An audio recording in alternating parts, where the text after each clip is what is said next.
Hello lovely people, how are you all doing today? I hope you're well. This for me is the same day as the other day for you, the lemon balm day. I'm carrying on. Where is my list? I don't know where I've put, oh here it is. So on the agenda for today, first things first, I've got all my kit up at the top of the garden now. We're going to do the parsnips. Then, and if I forget any of these, can someone shout and remind me? Tomato cares, garlic spray, black fly, thin the beetroots. I've got some more sowings to do. I'm going to do some module sowing. I may re-sow some Trail of Tears to make up for the ones I lost for the slugs. The list goes on. None of this is going to happen today unless I get out there into the garden and start. So let's go right to the top of the garden and start with the parsnips. I'll put my specs on so that I can see you all from a distance as we crack in. I'm still in the shed.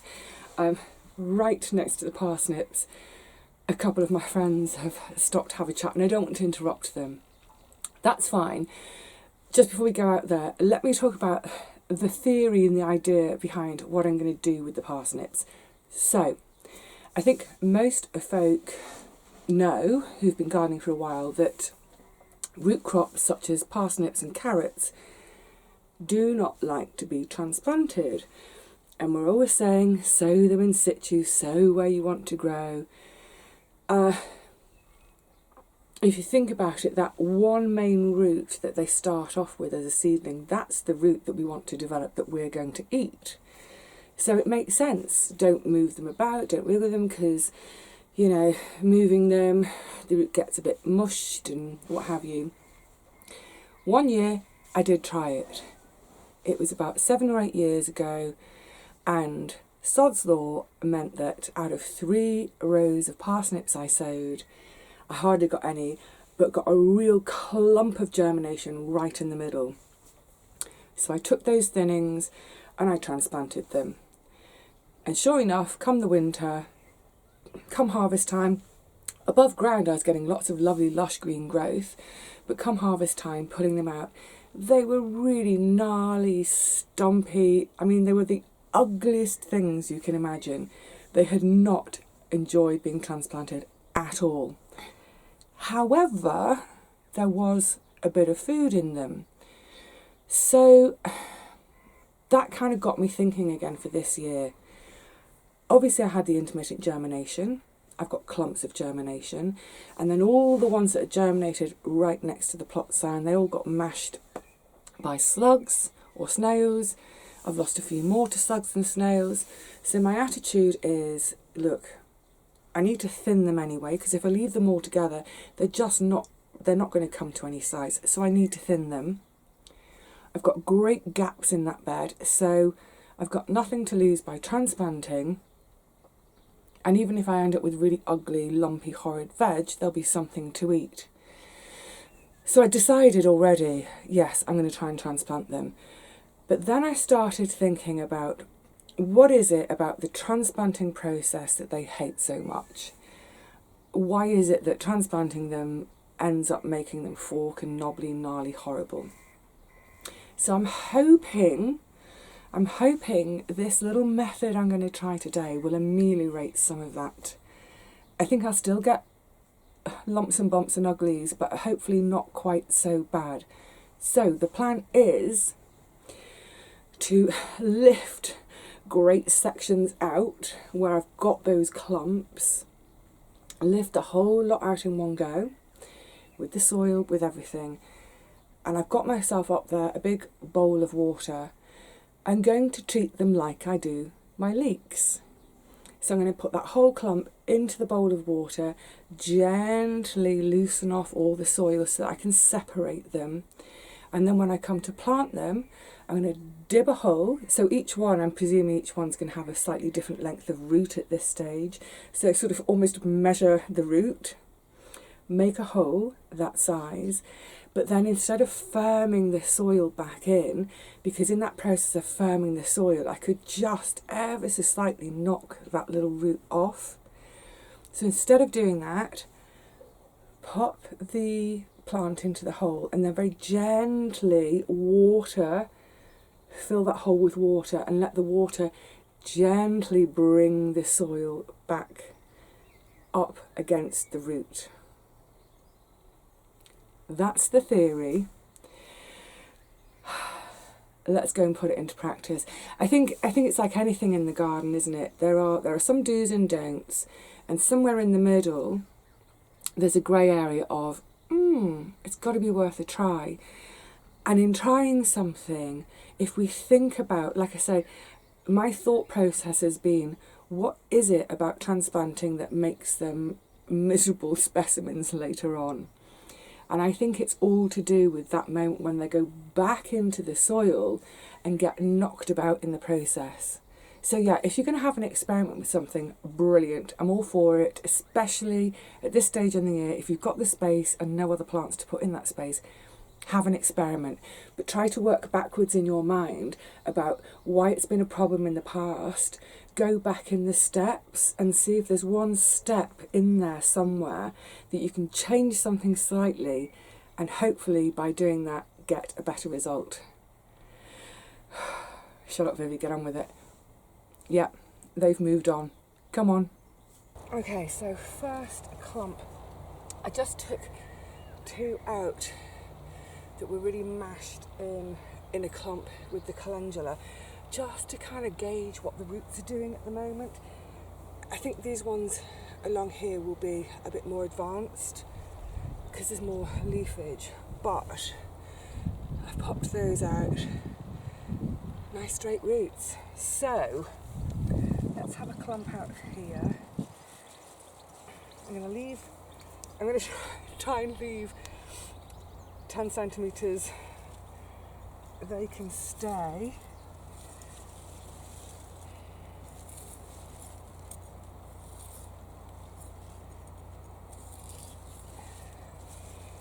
What I don't want to do in getting them out is actually snap the root. Actually, I think these two, I'm going to just try and pull. Oh dear. No. Right. In my head, this was going to be easier.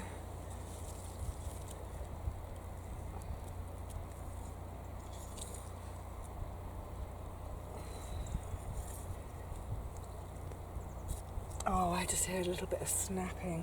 Because what I'm thinking is if I snap the end of the root off, that may be another thing which makes it want to go sideways. Okay. Gently with that soil. And then into that bowl of water.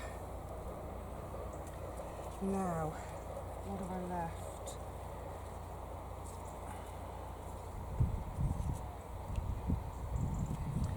Okay, I'll show you this now.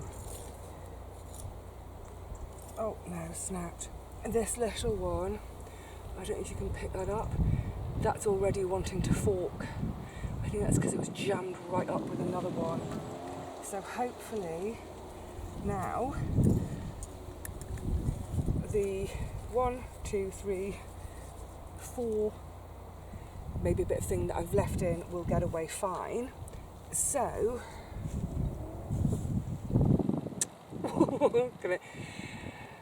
now I've got them in here, it should hopefully make it a little bit easier to tease them apart. Perfect. So if I now look at, where's my dib? I look at the length of my dibber, make a hole to that length. That's the entire length of the root.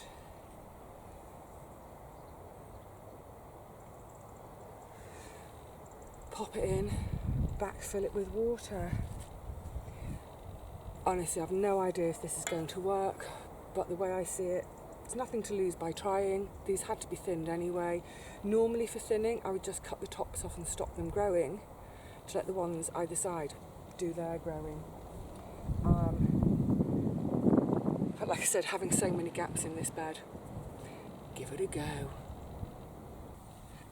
I've just done a few up to other end, and I don't think this is going to work. I just tried this sort of, what I said about backfilling with the water.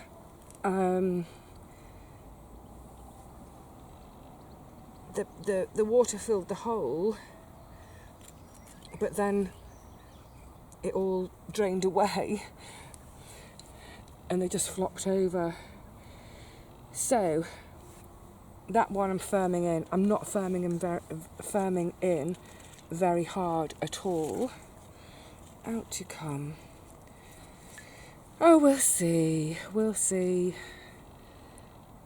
It's like, oh my goodness, that's a long one. It's like I always say, you know, in the garden, you don't know if you don't try. And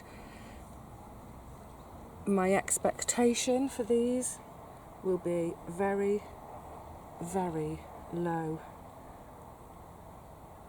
But give it a go.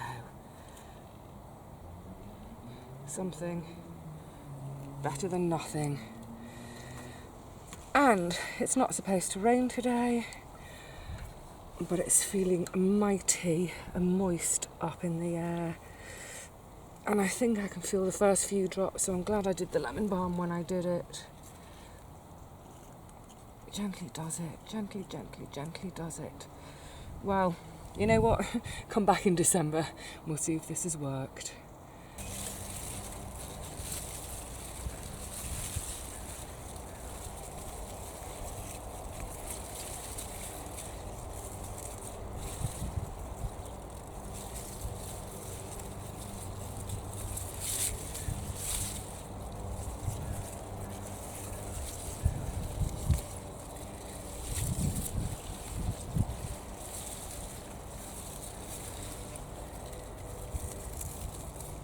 Thinning anything always feels like such a shame, doesn't it? Where it's like, woohoo, something germinated. Oh, they're all too close. But as I do with my beetroot, when I'm thinning them, all of this is all going to go home and get scoffed. Salad, soup, what have you. Not so much for the little teeny tiny beetroots that are forming, but for all the beautiful foliage too. And of course, where there is a little bit of a beet forming, great. And while I'm in here, I get a chance to see if there are a few slugs and snails hiding.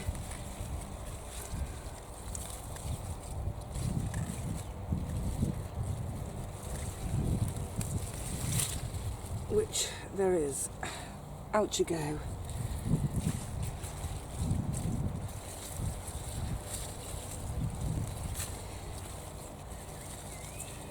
I always like doing these sort of little jobs too, because it's that thing of, it's always lovely to be sort of up close and personal with the soil anyway, because let's face it, we garden, we love soil, don't we? But it's also that opportunity to see, you know, we get a real idea of moisture and what's going on down there, which insects are down there, what sort of life is down there. I love it. I love these days, these jobs. You too.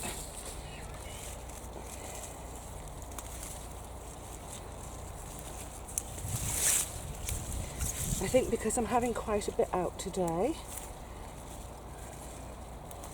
and because it's getting chilly and damp, I think this is just crying out to be made into soup, isn't it? Great, that will do for today. But yeah, that is a lot by way of thinnings. But yeah, in a couple of hours, that will be a really yummy, hearty soup. Fantastic. And while I'm also down here, this is the other thing about being up close and personal, the little weeds that have escaped my eye can come out.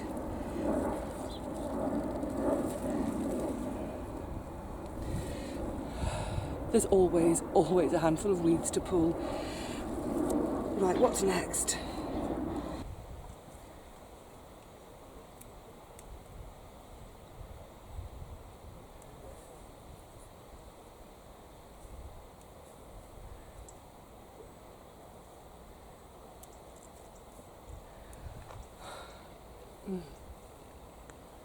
Bliss.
Muggy.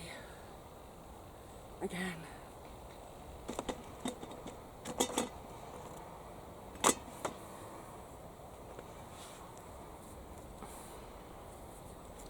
Next to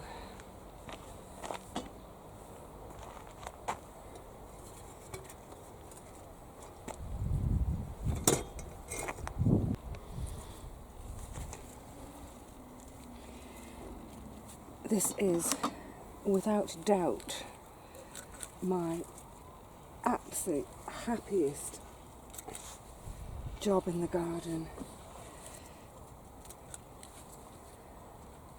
I'm inclined to say that I would even grow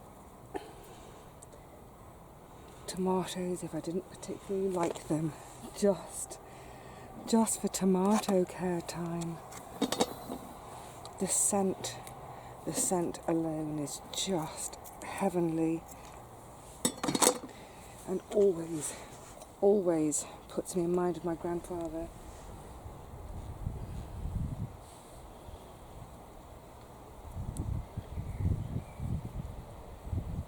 Every couple of weeks or so I will do this, depending on how quickly they grow, depending on the weather, but they'll get a little tie in, they'll have any side shoots removed,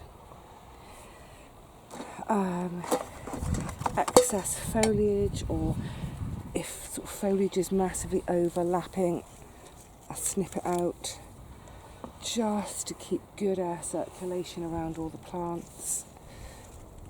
You're in the way. I need to start thinking about doing my aspirin spray. More of that another day. But yeah, because we've been so wet and actually quite warm, it's perfect blight weather. Oh, be well, my little ones. Oh, bliss, the smell. It's just, there's nothing on earth quite like it, is there? I'm surprised no one has invented a perfume based on the smell of tomatoes. Would you wear a perfume that smelled of tomatoes? I think I would. Tomato scented bubble bath, anybody? Okay, nearly done with the rose to burn. Then move over to the other side to start in on the Amish paste.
Fingers crossed.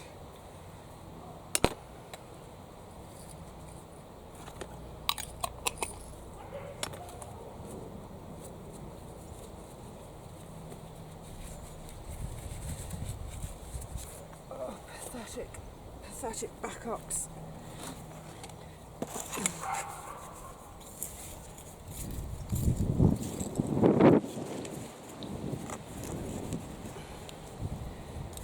Uno pathetic at front.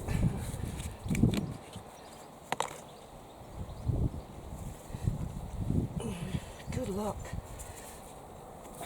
You're on your own now.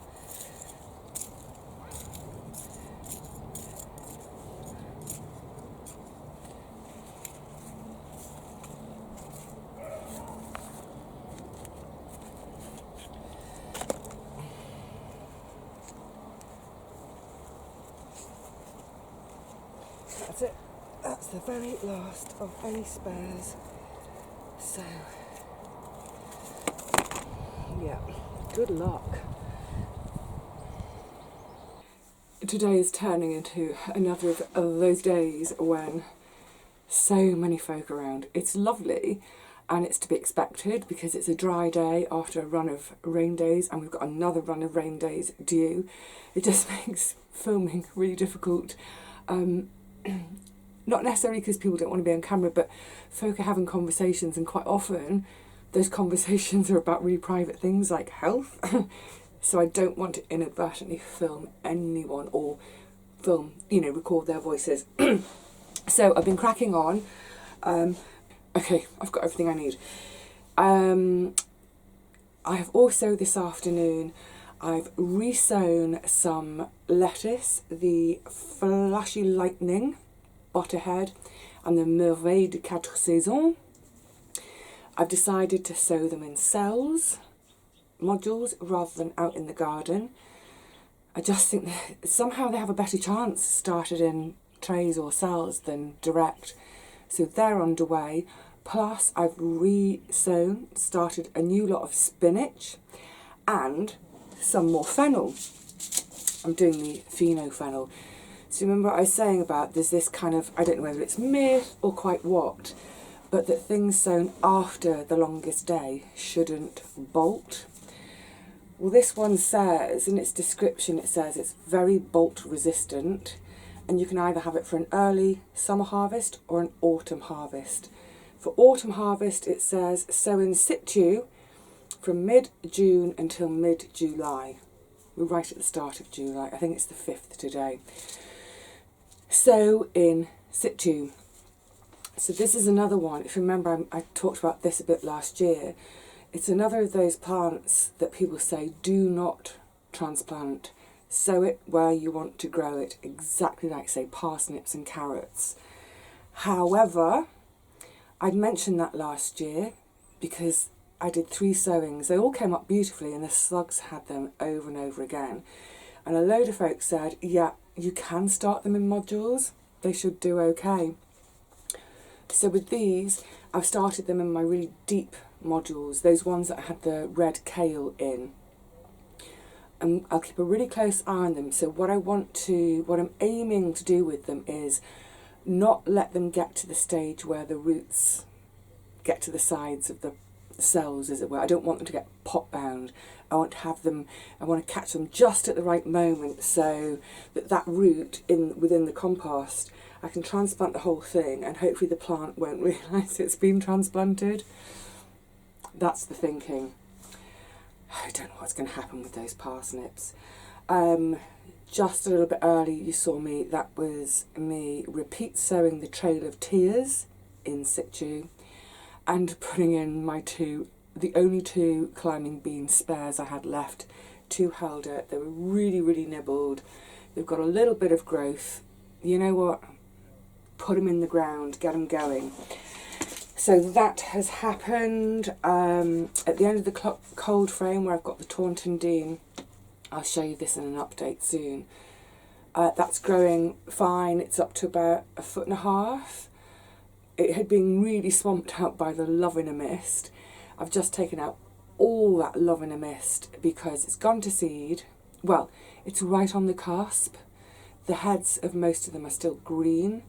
Some of them will have seeded. There's going to be seed in the end of that bed, but I don't want it to just take over. So I've whipped the rest of those out. It's definitely one of those kind of catching up, tidying, planting, sowing, those kind of last bits. Also, I have with me today, yuck, to go into this. This is my garlic spray. I've mentioned this a few times.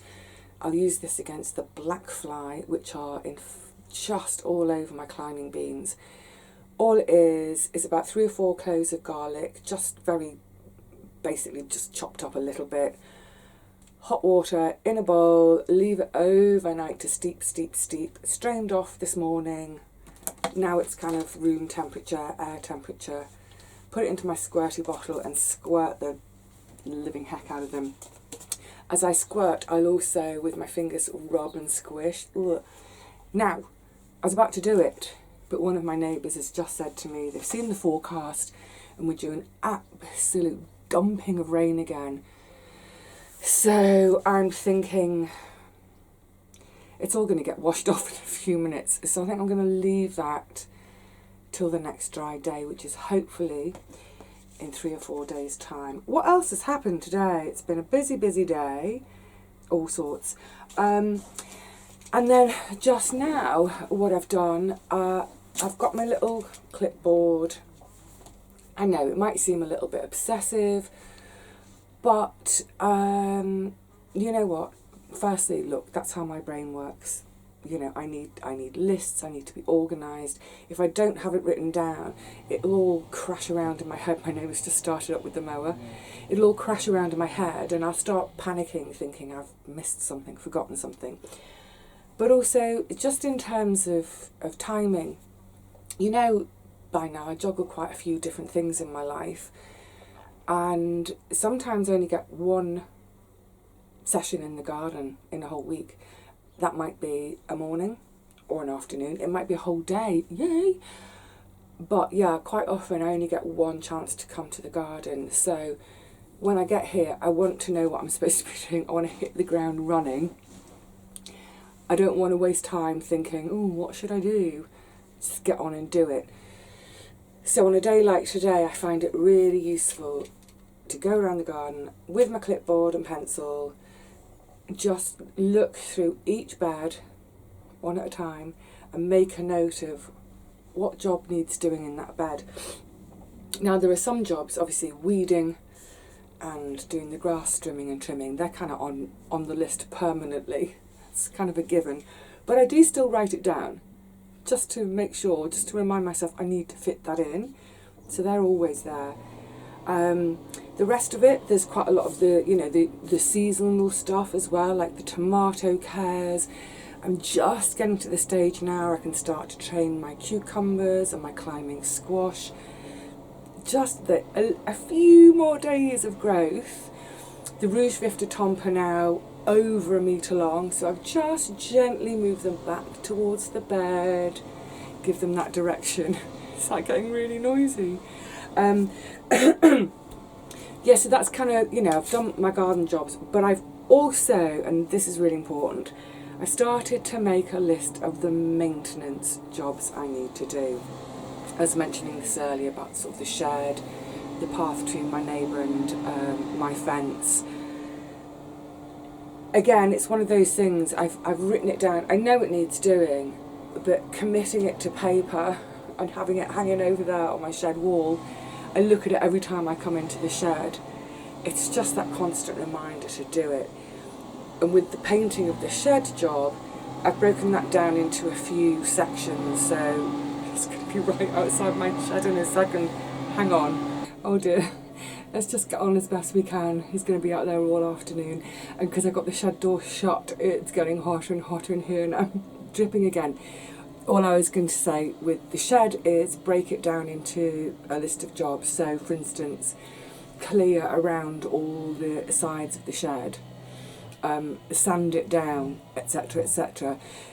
Breaking it down like that, I can think to myself, okay, I've only got an hour to spare on it. I can do a job. Next time I'm down, I've got 1 hour, do another job. etc, etc. Anyway, so good. I'm pleased with today. It's as usual, looking at the clock, it's all taken much longer than I thought. I just need to, you know what I need to do is think, oh, this job's going to take an hour, just double it. But it's been another really lovely, pleasant day in terms of folk around, conversation, that sort of thing. Plus, like I said, just getting all these little bits and bobs of jobs done so that I can get to that stage of I'm not planting anything, I'm not sowing anything. I'm focusing now on watering, weeding, maintaining and sorting out things like the shed. Having said that, in about 3 or 4 weeks, those onions will need to come out and more brassicas will need to go in. That's in 3 or 4 weeks' time. Yeah, I think in the meantime, it's time to take the foot off the gas, slow that pace down a bit, have time here where I'm just here. If I do a little job, great. If I don't, no matter. I've just thought of a load of, it's on the list, a load of deadheading. I love deadheading. A great quiet time job. I might, oh, I'm sweating. Hang on, hanky for my brow. I might bring you along for the deadheading and we can use it as an excuse to just have quiet time out here if it is quiet and we just chat. So I'm going to leave it there for now because I'm about to roast inside the shed with the door shut. I'll see you all again really, really soon, I hope. Not sure when, not sure what we'll be doing, but we'll do something together. So until then, please look after yourselves and each other, of course. Until then, cheerio.